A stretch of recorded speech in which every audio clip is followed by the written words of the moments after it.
This idea that unless you're an axe murderer, you should be able to stay, that is not consistent with our laws, and it's also not good policy.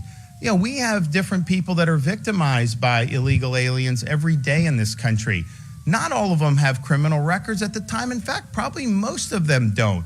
But under some view, it's like, okay, yeah, you come illegally, and then you stay until you commit a really violent crime. That just doesn't work. It's incoherent. It's not what the president ran on. And so to send a letter to him asking him to go back on his campaign policies, I would not advise that to be done.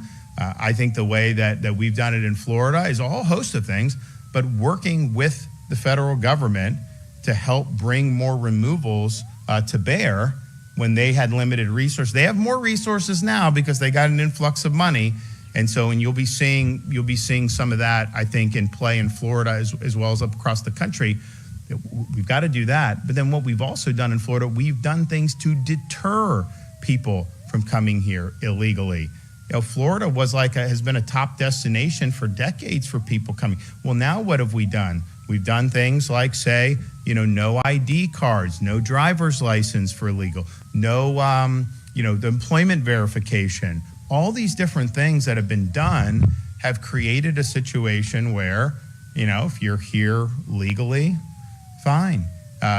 We don't control that either, by the way. I mean, because some of the stuff that the federal government's doing, for years they've been doing it, bringing in some of these people on visa to undercut America. I don't support that either.